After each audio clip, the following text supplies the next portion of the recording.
रोशन, जग में मेरा राज दुलारा, एक फिल्म का गाना है। लेकिन आज इस गाने को कितना परिलक्षित हम देख रहे हैं समाज में।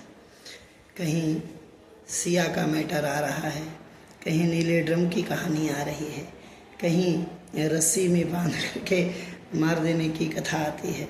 इस अखबारों में, टेलीविज़न में, न्यूज़ चैनलों में देख करके मन बहुत व्यथित होता है। क्या इसी समाचार को सुनने के लिए, ऐसी घटनाएं देखने के लिए हम अपनी संतति का पालन पोषण करते हैं? क्या यही करने के लिए हम अपनी संतान को पालकर पढ़ाते हैं, लिखाते हैं, समाज में कुछ करने के लिए छोड़ते हैं? क्या यही सब देखने के लिए पूरे 20 वर्ष 25 वर्ष तक संतान को एक एक दिन हम अपनी ताने बाने बुनते हैं? मेरा बेटा, मेरी बेटी कब बड़ी होगी, कब मेरा नाम रोशन करेगी, कब समाज में हमारा सम्मान बढ़ाएगी। लेकिन दुख होता है, हम लोग पाल कर, पोष कर, पढ़ा कर, लिखा कर, अपनी सुख सुविधाओं का त्याग करके अपनी संतान के सुख की चिंता करते हैं, उसको हर आवश्यकता की पूर्ति करते हैं, उसकी हर ज़रूरतें उसकी पूरी करते हैं। रात दिन सोचते रहते हैं कि उसको कोई कष्ट तो नहीं, उसको कोई दुख तो नहीं। लेकिन उस दिन हमारे ऊपर और उन पिता, उन माताओं पर बीतती कैसे होगी जिस दिन उनको पता चलता है कि हमारी बेटी या हमारा बेटा एक झूठे प्यार के झांसे में पड़ करके, मकड़ी के जाले में फंस करके और हमारी अवहेलना करके, हमारे उस पोषण के को ठोकर मार करके, हमारे प्यार को ठोकर लगा करके और एक क्षणिक प्यार के लिए सब अरमानों पर पानी फेर देता है। माता पिता के पुलिस कानून के पीछे गिड़गिड़ाने के बाद भी, और कानून कहता है नहीं, अब माता पिता का कोई हक नहीं है, बच्चे स्वयं अपने विवेक से अपना निर्णय ले सकते हैं। उस समय मुझे लगता है कि माता पिता के उस पोषण की कीमत क्या रहती है। आत्महत्या करने जैसा लगता है, मन कुंठा से भर जाता है, मन गलानी से भर जाता है, मेरे पोषण में कुछ कमी रह गई। हमने अपने संतान को इसी दिन के लिए पाला, इसी दिन के लिए पोषण की। हद तो तब होती है माता पिता अपनी संतान के आगे हाथ जोड़ करके गिड़गिड़ा कर कहते हैं, बेटा मेरे सम्मान को थोड़ा सा दृष्टि, मेरे सम्मान को थोड़ा तो देखो, हमने बहुत नाजों से पाला है। और वही बच्चे कहते हैं कि तुम मेरे भविष्य के साथ खिलवाड़ मत करो, मुझे अपना निर्णय लेने दो। विवाह हम अपनी इच्छा से करेंगे, और चाहे वो जाति या कुजाति कैसी भी स्थिति हो। हमने देखा अच्छे घराने के करोड़पति, धनपति लोग, अभी सिया का मैटर भी हम देख रहे हैं, एक करोड़पति, अरबपति लड़के को ठुकरा करके, उसको मार करके और एक सामान्य व्यक्ति के साथ विवाह रचा लिया। बहुत दुख होता है मेरे भाई।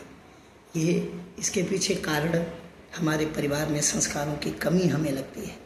अगर हम अपने परिवारों में श्री रामचरितमानस, भागवत जैसे ग्रंथों का अनुसरण करें तो ऐसी स्थिति नहीं बन पाएगी।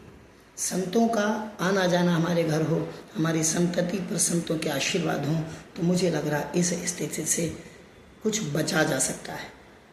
अन्यथा ये जो हवा चल रही है, वातावरण चल रहा है, ऐसे दूषित मानसिकता के जो झंझावात आते हैं, इनसे विकृति आना स्वाभाविक है। टेलीविज़न पर ऐसे सीरियल, ऐसे फिल्में, ऐसे गाने परोसे जाते हैं जिनसे घर घर में मोबाइल के माध्यम से, टेलीविज़न के माध्यम से और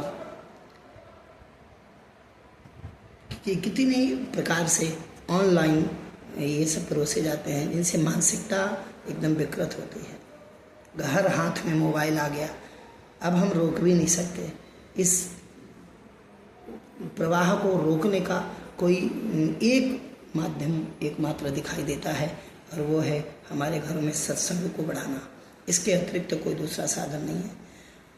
मुझे लगता है अब किसी बिना विचारे, बिना सोचे हम अपने युवा बच्चों को, बालकों को, बेटियों को, बेटों को किसी संत की शरण में, श्रेष्ठ संत और किसी अच्छे ग्रंथों की सानिध्य में जरूर ले जाएं और पठन पाठन से जोड़ें, तभी बच सकता है। अन्यथा कुछ समय ऐसा आ जाएगा जो दूषित समाज को एकदम विकृति इतनी हो जाएगी, टूट जाएगा, ये बिखर जाएगा समाज। फिर हम कह भी नहीं पाएंगे कि हम कौन हैं, अपनी पहचान खो जाएंगे, हम अपनी पहचान खो जाएंगे। और विदेशों में जो होता है जीवन में, हमारे यहाँ तो एक विवाह की परंपरा है कि हम 7 जन्मों तक के संबंधों को जोड़ते हैं, लेकिन मुझे नहीं लगता कि जो अपनी इच्छा से प्रेम विवाह करते हैं उनके रिश्ते एक जन्म ही ठीक से चल पाए। 7 जन्मों का तो बहुत बड़ा समय होता है, एक जन्म 10 वर्ष भी, 20 वर्ष भी उनके रिश्ते ठीक से रह पाए, ये भी बड़ा मुश्किल है। लेकिन प्रारंभ में दिखाई नहीं पड़ता, युवा जोश के आगे, युवाओं के आगे दिखाई नहीं पड़ता कि मेरे माता पिता के हम पर क्या एहसान है, हमारे पोषण में कितना उन्होंने बलिदान दिया है, कितना त्याग किया है। उस त्याग की कीमत क्षणिक, और ये क्षणिक प्यार भी नहीं है, तो हवस है, इस झूठे प्यार, झूठी ये अपनापन दिखावे का, और यही हमारे संबंधों को, हमारे पोषण की कीमत को बिखरा कर रख देता है।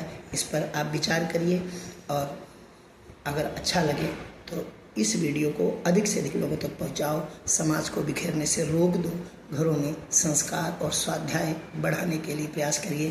जय श्री राम।